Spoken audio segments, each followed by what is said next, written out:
Hello guys and welcome back to the channel. तो आज का जो हमारा टॉपिक है वो है इंडियन इंडिपेंडेंस एक्ट 1947, या जिसको हम दूसरा नाम देते हैं माउंट बैटन प्लान। या अगर हम माउंट बैटन प्लान की बात करेंगे, इस माउंट बैटन प्लान का दूसरा नाम है द 3 जून प्लान। क्या नाम है? The 3 June plan. क्यों द 3 जून प्लान नाम है? क्योंकि 3 जून के दिन ही हमारा पार्टीशन हो गया था, ठीक है ना। इंडिया एंड पाकिस्तान बन गया था, अलग अलग दो कंट्रीज बन गए थे। इस वाली वीडियो में हम एक तो इस पार्टीशन के बारे में पढ़ेंगे, इंडिया एंड पाकिस्तान के पार्टीशन के बारे में पढ़ेंगे, हम पार्टीशन के बारे में पढ़ेंगे, बंगाल के और हमारे पंजाब के पार्टीशन के बारे में, हमारा जो हमारा अभी पाकिस्तान वाला पंजाब है वो कैसे बना, जो हमारा इंडिया के साथ अभी पंजाब है वो कैसे बना, ईस्ट बंगाल और वेस्ट बंगाल जिसको हम आज ईस्ट बंगाल जिसको हम आज बांग्लादेश बोलते हैं, उसकी फॉर्मेशन कैसे हुई।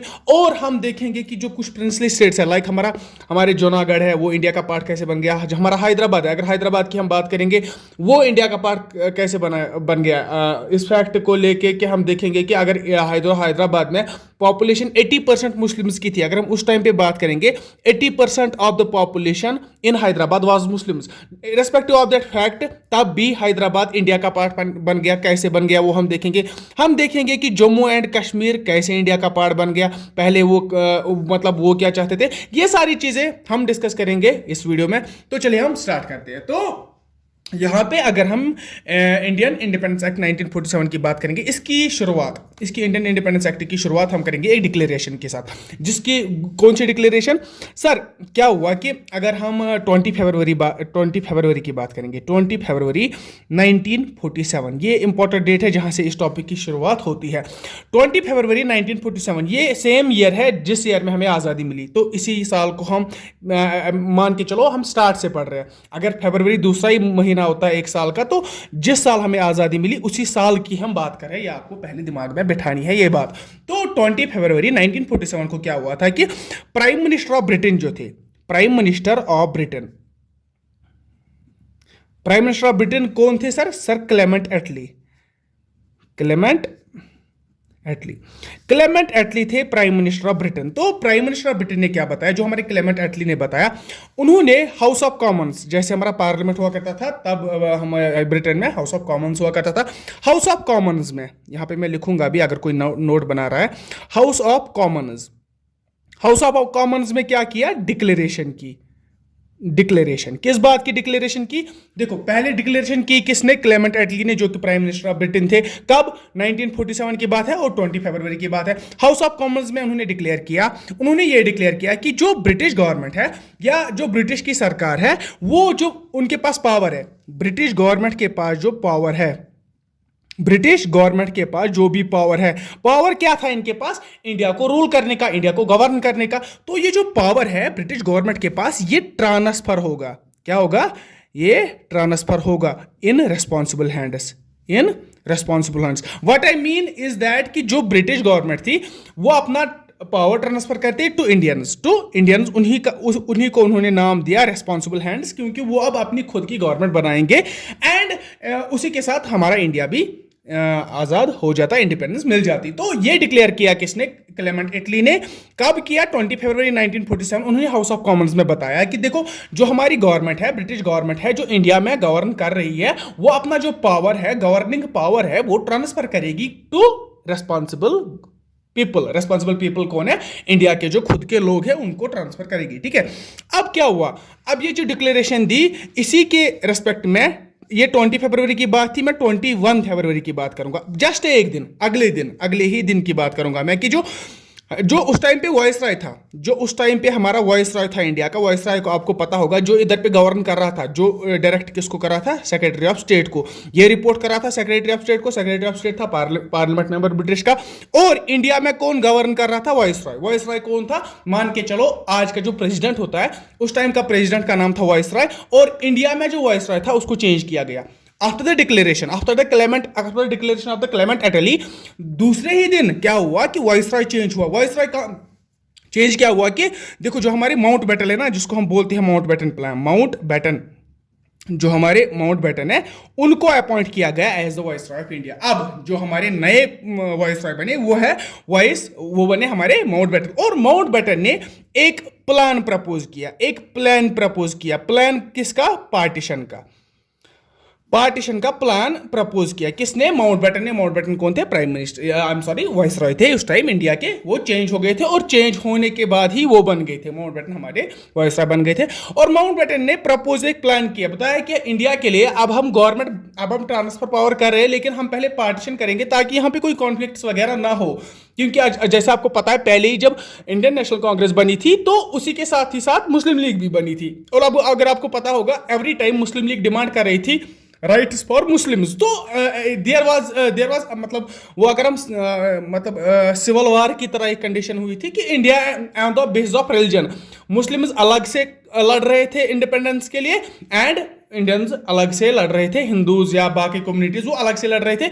मुस्लिम्स मैं क्यों बता रहा हूं अलग से लड़ रहे थे? क्योंकि जो अली मोहम्मद जिन्ना थे वो हर टाइम प्रपोज करते थे अपनी जो पॉइंट्स, अपनी जो रिकमेंडेशंस प्रपोज करते थे, वो किसके लिए होते थे?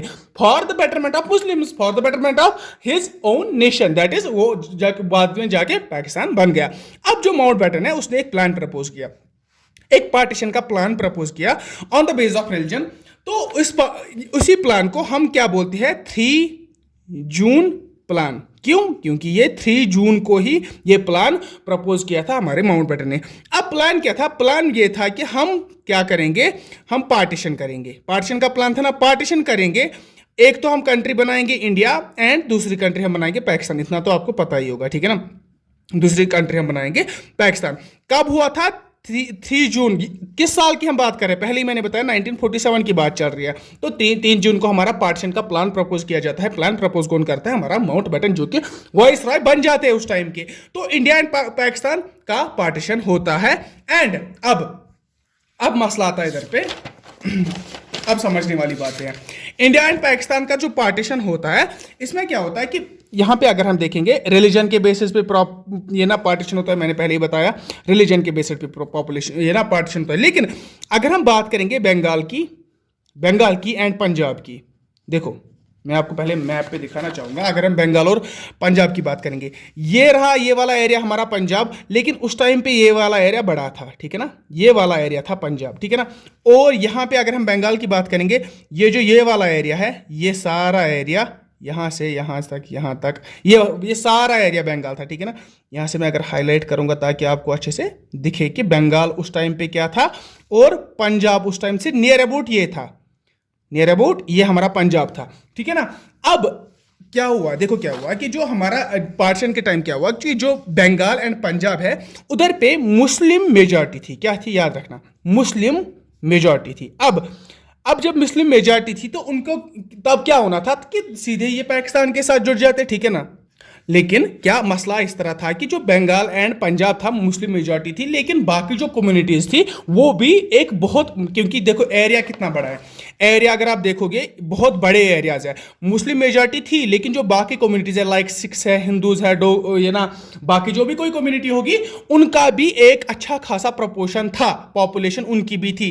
तो क्या प्रपोज किया गया कि जो बंगाल एंड पंजाब है उनका एक पार्टीशन किया जाएगा। बंगाल के 2 पार्टीशन किए जाएंगे, पंजाब के भी 2 पार्टीशन किए जाएंगे on the basis of religion. Hindus के लिए अलग एक बंगाल बनाया जाएगा, मुस्लिम्स के लिए अलग एक बंगाल बनाया जाएगा, या एक बंगाल बनाया जाएगा जिसमें हिंदूज और बाकी कम्युनिटीज होंगे, और एक बंगाल बना दिया जाएगा जिसमें हमारे मुस्लिम्स होंगे। लाइक मैं अगर बात करूंगा इधर पे क्या हुआ कि बंगाल है ना, बंगाली टोटल में बंगाल था, यहां पे ये पार्टीशन किया गया, ये बन गया हमारा वेस्ट बंगाल और ये बन गया हमारा ईस्ट बंगाल। वेस्ट बंगाल में हिंदूज वगैरह की पॉपुलेशन थी और ईस्ट बंगाल में मुस्लिम्स की पॉपुलेशन ज्यादा थी। तो ये आप याद रखिएगा कि ईस्ट बंगाल में मुस्लिम्स की पॉपुलेशन ज्यादा थी, या जिसको आज हम बांग्लादेश बोलते हैं, और उधर आज भी मुस्लिम्स की पॉपुलेशन बहुत ज्यादा है। और अगर हम पंजाब की बात करेंगे, पंजाब में भी मुस्लिम पॉपुलेशन भी थी लेकिन यहां पे साथ ही साथ हिंदू पॉपुलेशन भी थी। तो पंजाब को भी 2 पार्ट्स में डिवाइड कर दिया गया, और ये जो हमारा पार्ट बन गया यहां पे पंजाब, इसमें हिंदू पॉपुलेशन या बाकी जो कम्युनिटीज थी लाइक सिख्स थे, लाइक उस टाइम पे और कोई रिलीजियस कम्युनिटी थी, उनकी एक अलग जो प्रोविंस जो बंगाल है, ये जो पंजाब है उनका अलग से पंजाब बन गया, जिसको हम क्या नाम देंगे? ईस्ट पंजाब और वेस्ट पंजाब, ठीक है ना। West Punjab at the end बन गया पाकिस्तान का पार्ट एंड ईस्ट पंजाब बन गया हिंदुस्तान का पार्ट। और इसी तरह जो हमारा बांग्लादेश है, इसका भी वेस्ट बंगाल बन गया इंडिया का पार्ट एंड ईस्ट बंगाल बन गया पाकिस्तान का पार्ट। बेस्ड डाउन किसके बेसिस पे? याद रखना, रिलीजन के बेसिस पे, ठीक है ना। हमने क्या समझा कि बंगाल को 2 पार्ट्स में डिवाइड किया गया, west Bengal and east Bengal. West Bengal में हिंदूज की पॉपुलेशन ज्यादा थी, या सिख्स की पॉपुलेशन ज्यादा थी, या और कोई कम्युनिटीज की पॉपुलेशन ज्यादा थी। That was the reason that the west Bengal was joined with the India and अगर हम बात करेंगे ना ईस्ट बंगाल की, तो उधर मुस्लिम्स की पॉपुलेशन ज्यादा थी, तो so on the base of religion जो ईस्ट बंगाल हमारा वो पाकिस्तान के साथ जोड़ा गया। और यहां पे पंजाब की सेम जिस तरह बंगाल की हुआ उसी तरह पंजाब की हम बात करते हैं। तो आई होप कि आपको ये सारी चीजें समझ आ गई होंगी। अब ये जो पार्टीशन किया गया बंगाल की, अगर हम बात करेंगे, बंगाल को भी वेस्ट बंगाल और ईस्ट बंगाल बना दिया गया, और पंजाब को क्या किया गया, पंजाब को भी west Punjab and east Punjab बनाया गया। आई होप कि आपको ये चीजें समझ आ गई होंगी। अब ये जो बाउंड्रीज है, ये जो बनाया, ये किसने बनाया? इसके लिए सर साइरिल रेडक्लिफ नाम का एक बंदा था। सर साइरिल रेडक्लिफ नाम का एक बंदा था, और उसने क्या किया, उसी ने एक बाउंड्री, एक कमीशन अपॉइंट किया गया, एक कमीशन उस टाइम पे अपॉइंट किया गया, जिसका नाम ही रखा गया बाउंड्री कमीशन। क्या नाम रखा गया? Boundary commission. बाउंड्री कमीशन को हेड कौन करते थे? Sir Cyril Radcliffe. और इन्होंने ही प्रपोज किया कि बाउंड्रीज वेस्ट और ईस्ट के बीच में बाउंड्रीज वगैरह ये सारी चीजें इसी कमीशन के थ्रू हो गई। आई होप कि आपको पार्टीशन का समझ आ गया होगा कि बंगाल का पार्टीशन कैसे हो गया और पंजाब का पार्टीशन कैसे हो गया। तो ये तो हो गई हमारी बंगाल और पंजाब की बात। इसके अलावा बंगाल और पंजाब के अलावा और दो प्रोविंसेस थे हमारे, NWFP, जिसको हम बोलते हैं नॉर्थ वेस्ट फ्रंटियर प्रोविंसेस। अब ये क्या है नॉर्थ वेस्ट फ्रंटियर प्रोविंसेस? अगर मैं आपको मैप पे दिखाऊं, या अगर इंडिया का मैप है, इंडिया की नॉर्थ वेस्ट साइड से अगर आप देखेंगे ना, ये वाला एरिया, यहां से ये वाला एरिया, कुछ ये वाला एरिया हमारा नॉर्थ वेस्ट बन जाएगा। बन जाएगा कि नहीं बन जाएगा? हाँ सर बन जाएगा। जो नॉर्थ वेस्ट में कुछ छोटे छोटे प्रोविंसेस से, उनको ही सम अप करके टोटल में नाम दिया गया नॉर्थ वेस्ट फ्रंटियर प्रोविंसेस। ठीक है ना, ये तो एक प्रोविंसेस थे। अब इनका मसला ये था कि ये इंडिया के साथ जाते या पाकिस्तान के साथ जाते, और इसके अलावा और एक लोकेशन है, आसाम में एक जगह है जिसका नाम है सिलेट। क्या नाम है? सिलेट एक जगह है आसाम में, और नॉर्थ वेस्ट फ्रंटियर प्रोविंसेस है। अब इनका मसला था कि ये किसके साथ जाते, तो इन वहां पे रेफरेंडम किया गया। क्या किया? इन दोनों जगहों में रेफरेंडम किया गया। व्हाट आई मीन रेफरेंडम की वोटिंग की गई। यहां पे वोटिंग की गई इन पीपुल के, आप किसके साथ रहना चाहेंगे, इंडिया के साथ रहना चाहेंगे, पाकिस्तान के साथ रहना चाहेंगे, इंडिपेंडेंट रहना चाहेंगे। एंड यहां पे भी सिलेट जो आसाम में एक जगह है, उधर पे भी वोटिंग कराई गई, क्योंकि वहां पे मुस्लिम्स की भी पॉपुलेशन थी, हिंदूज की भी पॉपुलेशन थी, तो तभी यहां पे वोटिंग कराई गई कि आप किसके साथ रहना चाहोगे। एंड एट द एंड क्या हुआ कि यहां पे 90% लोगों ने दोनों जगहों पे, सिलेट में भी और नॉर्थ वेस्ट फ्रंटियर प्रोविंसेस में भी 90% लोगों ने पाकिस्तान ज्वाइन करने का फैसला किया, एंड ये बन गए पाकिस्तान का पार्ट। ठीक है ना, सिलेट एंड आसाम याद रखना, and north west frontier provinces. ठीक है ना, ये तो हो गया पार्टीशन की बात। ठीक है, आई होप कि आपको ये सारी चीजें समझ आ गई होंगी। अगर आ गई तो अब हम मूव करेंगे टुवर्ड्स द प्रिंसली स्टेट्स, उनके साथ क्या हाल था। अब ये जो प्रिंसली स्टेट्स हमारे हैं, इनके पार्टीशन के बारे में समझना बहुत ही ज्यादा इंपॉर्टेंट समझता हूं मैं। ठीक है ना, ये बहुत ही ज्यादा इंपॉर्टेंट है। ठीक है, अब प्रिंसली स्टेट्स की बात है। अब मैं पहले बताना चाहूंगा कि प्रिंसली स्टेट्स क्या होती है। देखो, अगर मैं ये तो हुई, देखो हम पार्टीशन की बात चाहूं, यहां पे पार्टीशन पढ़ रहे हैं। ठीक है ना, हम माउंटबेटन प्लान पढ़ रहे हैं, जिसको हम पार्टीशन प्लान भी बोलते हैं, जिसको हम 3 जून प्लान भी बोलते हैं, क्योंकि यहां पे मेनली क्या हुआ था, पार्टीशन हो गया था। इसी पार्टीशन के बारे में आपको समझना है। आपने समझा, अभी तक आपने समझा कि बंगाल का पार्टीशन कैसे हुआ, आपने समझा कि पंजाब का पार्टीशन कैसे हो गया, आपने समझा कि नॉर्थ वेस्ट फ्रंटियर प्रोविंसेस का पार्टीशन कैसे हो गया, और आपने देखा कि आसाम के सिलहट में क्या हुआ। एंड ये सारी चीजें आपको समझ आ गई। अब ये तो एक एस्पेक्ट है। अब दूसरा, ये हाल था प्रोविंसेस का। ये सारी जो चीजें थी, ये थी प्रोविंसेस की, लेकिन कुछ यहां पे प्रिंसली स्टेट्स भी थी। प्रिंसली स्टेट्स कौन थी? जहां पे डायरेक्ट रूल था राजाओं का, राजा रजवाड़े जो जहां पे हुआ करते थे, उनका रूल जहां पे था, उनको हम प्रिंसली स्टेट्स बोलते थे। एक्चुअली होता क्या था, देखो मैं प्रिंसली स्टेट्स को और डिफाइन करना चाहूंगा। देखो, अगर आप मान के चलो, उधर पे एक हैदराबाद एक प्रिंसली स्टेट थी। अब हैदराबाद अगर एक प्रिंसली स्टेट है, इसका एक राजा जो इसको रूल कर रहा है, वो ब्रिटिश गवर्नमेंट के अंडर काम नहीं करता, वो अलग रूल करता है इस पे, और इनकी अलग एक आर्मी है। ठीक है ना, इनकी अलग एक आर्मी है, चाहे छोटी आर्मी चाहे बड़ी आर्मी, इनकी एक अलग आर्मी है। और इन्हीं स्टेट्स को, ये जो स्टेट्स थी, इनको हम नाम देते थे प्रिंसली स्टेट्स। ठीक है ना, डायरेक्ट रूल जहां पे प्रिंस का हुआ करता था। अब आगे, अब अगर उधर तब की बात करेंगे, इंडिया में टोटल कितने प्रिंसली स्टेट्स थे? इंडिया में उस टाइम पे around more than 563 princely states थे। मैं मान के चलूंगा अभी 563, ये नंबर वेरी करता है, कुछ 562, कुछ 564 बोलते हैं। तो अभी आप देखिए कि 563 मान के चलिए, वहां पे क्या थे प्रिंसली स्टेट्स। इंडिया में 563 प्रिंसली स्टेट्स थे। आई एम सॉरी, इंडिया में नहीं, ये जो टोटल पॉपुलेशन थी, either it was India, either it was this India और पाकिस्तान, ये सारा इसमें टोटल में कितनी जो प्रिंसली स्टेट्स थी वो 563 थी। अब जब पार्टीशन हो गया, माउंट बैटन प्लान के थ्रू जब पार्टीशन हो गया, तो इन 563 प्रिंसली स्टेट्स को बताया गया कि देखो आपके पास हम ऑप्शंस रखेंगे। पहला ऑप्शन आपके पास होगा आप इंडिया ज्वाइन कर लो, इंस्ट्रूमेंट ऑफ एक्सेशन साइन कर लो, इंडिया ज्वाइन कर लो। दूसरा ऑप्शन आपके पास होगा आप पाकिस्तान ज्वाइन कर लो, एंड तीसरा ऑप्शन आपके पास होगा आप इंडिपेंडेंट रहो।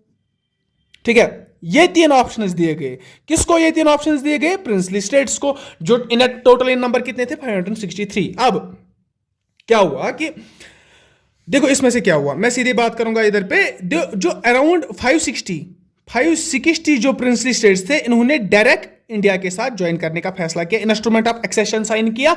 एंड इंडिया के साथ इंस्ट्रूमेंट ऑफ एक्सेशन क्या होता था कि हम इंडिया के साथ रहना पसंद करेंगे और हम चाहते हैं कि इंडिया हमें अपनी आर्मी दे, अपनी जो डिफेंस दे, वह सारा कुछ रूलिंग इंडिया करे, तो उसी को हम इंस्ट्रूमेंट ऑफ एक्सेशन बोलते हैं। तो इंडिया जो 560 प्रिंसली स्टेट्स थे, उन्होंने इंडिया के साथ ज्वाइन करने का फैसला किया। अब 500 में से 563 में से 500 इंडिया के साथ चले गए, डायरेक्टली इंडिया के साथ चले गए बिफोर 15 अगस्त। ठीक है ना, ये बात है बिफोर 15 अगस्त की, आज़ादी से पहले की बात है कि 560 प्रिंसली स्टेट्स डायरेक्टली इंडिया के साथ ज्वाइन करते हैं। और वहां कितने बचते हैं? 3 प्रिंसली स्टेट्स बचते हैं उधर पे, जो कि ना तो इंडिया के साथ ज्वाइन करते हैं ना तो पाकिस्तान के साथ ज्वाइन करते हैं। मतलब अब देखेंगे कि ये तीन क्या थे, और वन बाय वन हम यही 3 मेजर टॉपिक इसमें से है, इसमें से क्वेश्चन पूछा जाता है। अब जो 3 प्रिंसली स्टेट्स बचते हैं वो कौन सी थी? अब जो 3 प्रिंसली स्टेट्स बचते हैं वो कौन सी थी? पहली जो उधर पे हमारी प्रिंसली स्टेट थी वो थी जूनागढ़, सॉरी JUNAGARH, जूनागढ़।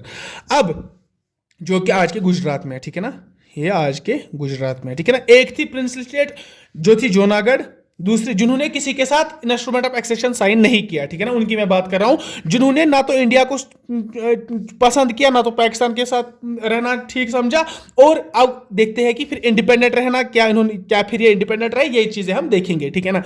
अब एक तो जूनागढ़ है, दूसरा हमारा आता है हैदराबाद, एंड तीसरा हमारा आता है JNK। ये बहुत ही इंपॉर्टेंट है, ठीक है ना, ये तीनों बहुत ही इंपॉर्टेंट है कि इन्हें देखना है कि कैसे ये कौन इंडिया की पार्ट बन गई, कौन पाकिस्तान की पार्ट बन गई, और क्या हुआ। ठीक है, यहाँ पे अभी तक क्या हुआ था कि ये सारी चीजें हुई थी, एंड इसी के साथ में यहाँ पे 15 अगस्त का डेट आ गया था। 15 अगस्त में क्या हुआ था कि इंडिपेंडेंस आ गई थी, ये तो आपको पता है। 15 अगस्त में इंडिपेंडेंस आ गई थी। अब इंडिपेंडेंस आ गई, लेकिन 15 अगस्त तक खाली 560 प्रिंसली स्टेट्स, जहां पे मैंने लिखा था 560 प्रिंसली स्टेट्स ने इंडिया के साथ ज्वाइन किया था। ये बिफोर 15 अगस्त की बात है, ये बिफोर 15 अगस्त की बात है। लेकिन ये जो 3 प्रिंसली स्टेट्स है, इन्होंने ज्वाइन नहीं किया था, और यहां से इंडिया आजाद हो गया। 15 अगस्त का डेट हमारा आ गया, एंड ये मसला अभी भी पेंडिंग है 3 प्रिंसली स्टेट्स का। अब हम वन बाय वन जूनागढ़ देखेंगे, इन्होंने क्या किया, कैसे किसका ये पार्ट बन गए। हैदराबाद देखेंगे कैसे इंडिया का पार्ट बन गया, एंड JNK देखेंगे कैसे एट द एंड आधा हिस्सा इसका पाकिस्तान ऑक्युपाइड कश्मीर रहा और आधा हिस्सा इंडिया के साथ रहा। ये सारी चीजें हम देखेंगे। स्टार्ट करते हैं हम पहले ही हमारे जूनागढ़ से, ठीक है ना। अब अगर जूनागढ़ की बात करेंगे और इसके साथ हम ये टॉपिक कंक्लूड करेंगे, ये हमारा टॉपिक एंड हो जाएगा। अब जो ये प्रिंसली स्टेट है, पहली प्रिंसली स्टेट मैंने क्या बताया नाम, जूनागढ़ या जूनागढ़, जो कि आजकल कहाँ है, हमारे गुजरात में। देखो पहले अगर हम लोकेशन देखेंगे, गुजरात इधर पे पड़ता है, इस वाले एरिया में हमारा है जूनागढ़, ठीक है ना। If I am correct, if I am not, please मुझे कमेंट सेक्शन में करेक्ट कीजिएगा। इधर से आज इसको कलेक्टिवली नाम दिया जाता है, एक तो जूनागढ़ एंड समथिंग दूसरा नाम है, ठीक है ना, वो मुझे अभी याद नहीं आ रहा है। तो अभी हम देखेंगे कि जूनागढ़ के साथ क्या स्थिति हुई, क्या सिचुएशन हो गई जूनागढ़ के साथ। देखो जूनागढ़ में क्या हाल था, गुजरात की एक प्रोविंस, गुजरात की एक प्रिंसली स्टेट थी, ठीक है ना। यहाँ पे उस टाइम की अगर हम बात करेंगे, रूलर कौन था इधर पे, यहाँ पे रूलर था मुस्लिम, यहाँ पे जूनागढ़ में रूलर था मुस्लिम। उस रूलर का नाम क्या था, मोहब्बत खान थर्ड, ठीक है ना, मोहब्बत खान थर्ड। ये कौन थे रूलर, ये यहाँ पे मुस्लिम रूलर थे। लेकिन अगर आपको आज का भी पता होगा, गुजरात में पॉपुलेशन क्या है, ज्यादा, हिंदूज की या और किसी कम्युनिटीज की, मैं भी हिंदूज लिखूंगा इधर पे, मतलब मुस्लिम्स की पॉपुलेशन इधर पे कम है, पॉपुलेशन ज्यादा है किनकी, हिंदूज की, लेकिन रूलर कौन है, मुस्लिम, रूलर मुस्लिम है। अब ये जो मुस्लिम रूलर है कौन यहाँ पे, मोहब्बत खान जो है, ये क्या करते हैं, ये इंस्ट्रूमेंट ऑफ एक्सेशन साइन करते हैं, क्या करते हैं, इंस्ट्रूमेंट ऑफ एक्सेशन से साइन करते हैं मोहम्मद अली जिन्ना के साथ। मोहम्मद अली जिन्ना के साथ ये इंस्ट्रूमेंट ऑफ एक्सेशन साइन करते हैं। इंस्ट्रूमेंट ऑफ एक्सेशन क्या है कि हम आपके साथ रहेंगे, आप हमें आर्मी दो, ठीक है ना, वो सारी चीजें, ठीक है ना। अब जो मुस्लिम रूलर है वो किसके साथ रहना चाहता है, वो जाना चाहता है पाकिस्तान के साथ। जिन्ना के साथ accession of instrument of accession sign करने का मतलब है वो पाकिस्तान के साथ जाना चाहते थे, और उन्होंने इंस्ट्रूमेंट ऑफ एक्सेशन साइन भी किया। लेकिन उसका नतीजा क्या हुआ कि जो हिंदू पॉपुलेशन है इन्होंने रिवोल्ट किया, इन्होंने बताया नहीं हम हिंदूज हैं, हम पाकिस्तान के साथ क्यों रहेंगे, ठीक है। अब जब रिवोल्ट हुआ हिंदूज में, मान के चलो इस तरह से जुल्म हो रहा था, अब जब हिंदूज में जुल्म हो रहा था तो हिंदुस्तान में जो गवर्नमेंट थी हिंदूज की, उन्होंने इंटरफेयर किया। क्या किया, इंटरफेयर किसने किया, इंडिया ने इस मसले में इंटरफेयर किया, क्योंकि जो हमारे मुस्लिम रूलर थे जूनागढ़ के, जिनका नाम था मोहब्बत खान, उन्होंने इंस्ट्रूमेंट ऑफ एक्सेशन साइन किया अली मोहम्मद जिन्ना के साथ, ठीक है ना। अली मोहम्मद जिन्ना के साथ इंस्ट्रूमेंट ऑफ एक्सेशन साइन करने के बाद क्या होता है कि जो पॉपुलेशन होती है जूनागढ़ की, वहां पे एक रिवोल्ट होता है, एक मतलब वो प्रोटेस्ट वगैरह होते हैं, तो वो सब देख के इंडिया की गवर्नमेंट जो है, इंडिया को इंटरफेयर करना पड़ता है। अब जब इंडिया इंटरफेयर करता है तो वहां पे क्या होता है कि प्लेबिसाइड कंडक्ट किया जाता है, प्लेबिसाइड कंडक्ट किया जाता है। प्लेबिसाइड कंडक्ट करने का मतलब क्या होता है कि वोटिंग की जाती है। इन कॉमन पीपल को बताया जाता है कि आप वोट दो, आप इंडिया के साथ रहोगे, आप पाकिस्तान के साथ रहोगे, आप फ्री रहोगे, ठीक है ना। ये 3 ऑप्शंस उनको दिए गए। एंड क्या हुआ वहां पे एक मतलब अमेजिंग रिजल्ट्स आ गए, about 95% plus voting in the favour of India आ गई, ठीक है ना। मतलब कॉमन मासेस की 95 out of the whole 100% of the common masses 95% of the people wanted to be a part of India, ठीक है ना। लेकिन यहां पे रूलर ने इसके पहले क्या किया था, अली मोहम्मद जिन्ना के साथ इंस्ट्रूमेंट ऑफ एक्सेशन साइन किया। लेकिन यहां पे जब प्लेबिसाइट होता है, प्लेबिसाइट होने के बाद 95% पीपल चाहते हैं कि हम इंडिया के साथ रहे, तो इवेंचुअली ये इंडिया का पार्ट बन जाता है। तो ये तो थी हमारी जूनागढ़ की बात, जो कि हमारा गुजरात में। अब जूनागढ़ तो हम पढ़ चुके हैं, आई होप कि आपको ये समझ आ गया होगा। तो अब हमने 3 प्रिंस स्टेट्स की बात मैंने की, एक तो आपने समझ ली। अब दूसरी बात है हैदराबाद की। देखो हैदराबाद में क्या था, हैदराबाद में उस टाइम पे अगर हम बात करेंगे रूलर कौन था, उधर पे भी खान साहिब ही थे। जिस तरह यहाँ पे मोहब्बत खान साहिब थे, उधर भी खान साहिब थे, उनका नाम था उस्मान अली खान, ठीक है ना, उनका नाम था उस्मान अली खान, ठीक है ना। लेकिन पॉपुलेशन की अगर हम बात करेंगे, यहाँ पे भी मेजॉरिटी अराउंड 75% यहाँ पे पॉपुलेशन हिंदू थी। इधर पे हैदराबाद में पॉपुलेशन हिंदूज की थी, लेकिन रूलर कौन था, उस्मान अली खान। सेम जिस तरह जूनागढ़ की बात है, रूलर मुस्लिम है, पॉपुलेशन हिंदूज की है। लेकिन अब यहां पे थोड़ा सा अब होता क्या है, यहां पे जो उस्मान अली खान है ये डिसाइड करते हैं कि हम इंडिपेंडेंट रहेंगे। क्या रहेंगे, इंडिपेंडेंट। अब ये यहां पे बोलते हैं कि हम इंडिपेंडेंट रहेंगे। पॉपुलेशन हिंदूज की है, रूलर मुस्लिम है, लेकिन ये यहां पे इंस्ट्रूमेंट ऑफ एक्सेशन ना तो इंडिया के साथ साइन करता है, ना तो पाकिस्तान के साथ साइन करता है। ये बताते हैं कि हम इंडिपेंडेंट रहेंगे। अब जब बता रहे हैं इंडिपेंडेंट रहेंगे, लेकिन क्या होता है कि इंडिया इस पे अटैक कर देता है और एनेक्स करता है हैदराबाद को।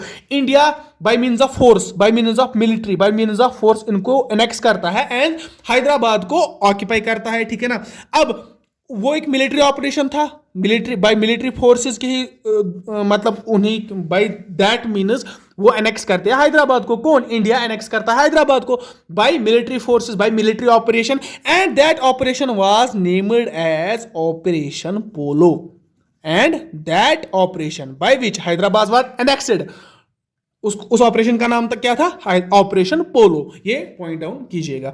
अब हुई ये तो इंडिया के, हैदराबाद भी इंडिया का पार्ट बन गया, जूनागढ़ गुजरात में जो हमारी प्रिंसली स्टेट थी वो भी इंडिया का पार्ट बन गई। अब लास्ट में जो हमारा प्यारा जम्मू एंड कश्मीर है, इसकी बात हम करेंगे। जम्मू एंड कश्मीर की हम बात करेंगे कि जम्मू एंड कश्मीर में क्या हालत थी, रूलर क्या था, पॉपुलेशन क्या थी, कैसे क्या हुआ। अब ये एक तो इंटरेस्टिंग भी है, इंपॉर्टेंट भी है, जेकेएसएसबी के लिए, एसएससी के लिए भी, एंड यूपीएससी या कोई भी अदर स्टेट एग्जाम होगा, ठीक है ना, ये यहाँ पे इंपॉर्टेंट बन जाता है हम कश्मीरियों के लिए, ठीक है ना। अब यहाँ पे समझेंगे कि जम्मू एंड कश्मीर में क्या हुआ था, रूलर कौन थे उधर पे, पहले ये देखेंगे। रूलर की अगर हम बात करेंगे, रूलर थे तब के हरी सिंह, हरी सिंह शुका, हरी सिंह तब के रूलर थे। जस्ट अ सेकंड, ओके, तब के रूलर थे Hari Singh, and population Muslims थे ना, ये तो आपको पता ही होगा। लेकिन यहां पे क्या किया, यहां पे हरी सिंह ने बताया, हरी सिंह को बताया गया भाई आप क्या करोगे, इंडिया के साथ रहोगे, पाकिस्तान के साथ रहोगे कि इंडिपेंडेंट रहोगे।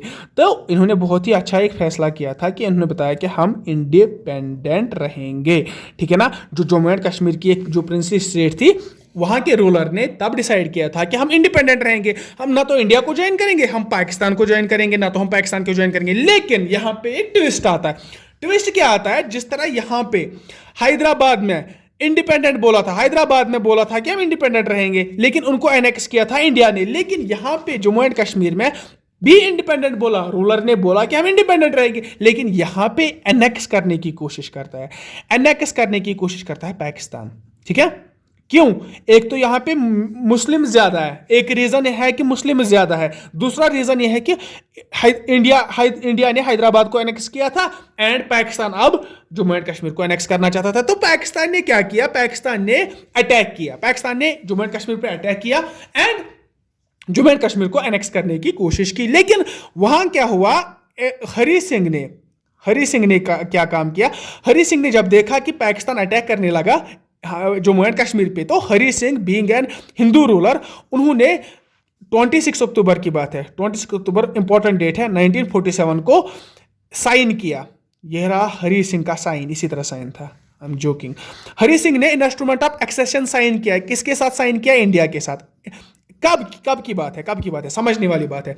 वहां से पाकिस्तान अटैक करने लगा, हरी सिंह को जब पता चलता है कि पाकिस्तान एनेक्स कर रहा है, पाकिस्तान ऑक्यूपाई करने की कोशिश कर रहा है, तो हरी सिंह दौड़ते दौड़ते कहां पहुंच जाता है, इंडिया के पास। 26 अक्टूबर 1947 की बात है, हरी सिंह पहुंच जाता है इंडियन रूलर्स के पास and instrument of accession sign करता है, ठीक है ना। अब जब इंस्ट्रूमेंट ऑफ एक्सेशन साइन करता है तो इंडिया क्या करता है, देखो ये हमारा जम्मू कश्मीर है, ये हमारा जम्मू कश्मीर है, ये वाला पोर्शन हमारा, आपको पता होगा जम्मू कश्मीर क्या है।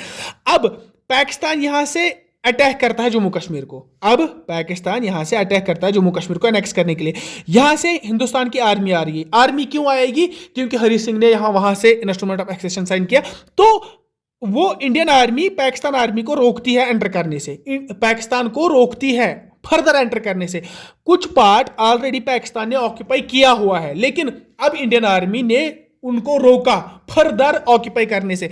जहां तक वो पहले पहुंच गए थे वो बन जाता है हमारा पाकिस्तान ऑक्यूपाइड कश्मीर, ठीक है ना, पीओके जिसको हम बोलते हैं।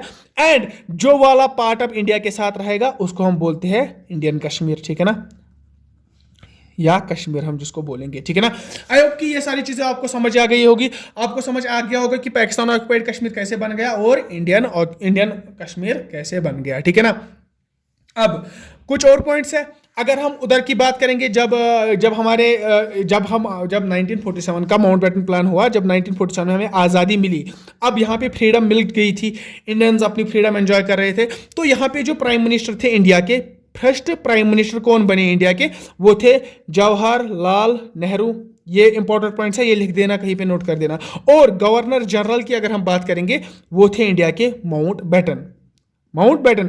अराउंड आफ्टर आज़ादी के 1947 में इंडिया आज़ाद हो गया, 1948 तक यहाँ के जो गवर्नर जनरल है वो रहते हैं हमारे माउंटबेटन। क्यों रहते हैं, इनको जवाहरलाल नेहरू ही रिक्वेस्ट करते हैं कि आप भी इधर ही पे बैठे जब तक हम, क्योंकि देखो इंडिया एक बहुत बड़ा एक कंट्री बन के आया था ना, तो ये जो निज़ामियत उधर पे संभालनी थी या जो गवर्नमेंट संभालनी थी, तो माउंटबेटन को बताया गया कि जब तक हम अपना ये सारा कुछ संभालेंगे आप अभी इधर पे रहिए, ठीक है ना। तो on the request of Indians, Mountbatten governor general रहे, पहले गवर्नर जनरल इंडिया के माउंटबेटन ही थे। ठीक है ना। और ये तो हुई इंडियन डोमिनियन की बात। अगर हम पाकिस्तान की बात करेंगे, पाकिस्तान में जो हमारे पहले प्राइम मिनिस्टर बन गए थे वो कौन थे? लियाकत अली। पहले मैं प्राइम मिनिस्टर इधर पे लिखूंगा, प्राइम मिनिस्टर पहले पाकिस्तान के कौन बन गए? लियाकत अली, ठीक है ना, लियाकत अली। एंड अगर हम गवर्नर जनरल की बात करेंगे, पाकिस्तान के गवर्नर जनरल की बात करेंगे, वो बन गए हमारे अली मोहम्मद जिन्ना, ठीक है ना।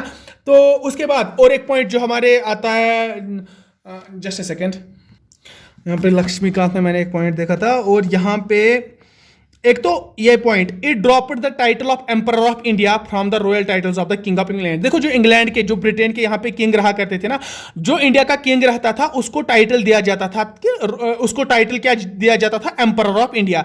अब वो किंग ये टाइटल यूज नहीं कर सकते हैं, एंड इसने डिसकंटिन्यू किया कि जो सिविल सर्विसेज में जो एग्जाम्स हो रहे थे, आपको पता है सिविल सर्विसेज में एग्जाम जो हो रहे थे वो डिसकंटिन्यू किए गए, ठीक है ना। इसके उसके बाद वो फिर से कंटिन्यू किए गए, वो अलग बात है। तो ये तो था हमारा I guess Indian independence act. अगर आप बुक देखोगे, इंडियन पॉलिटी है भाई एम लक्ष्मीकांत, ठीक है ना।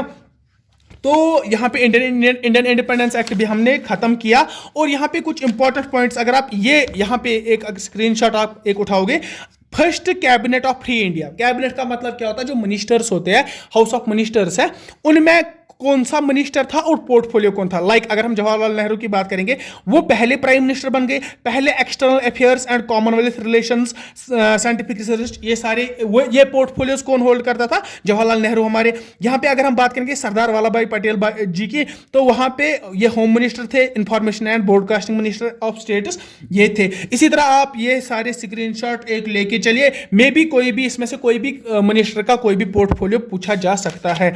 एंड ये इसी के साथ हमारा ये पहला जो चैप्टर था, हमारा historical background of Indian constitution, वो खत्म हो गया। अब हम पढ़ेंगे मेकिंग ऑफ इंडियन कॉन्स्टिट्यूशन।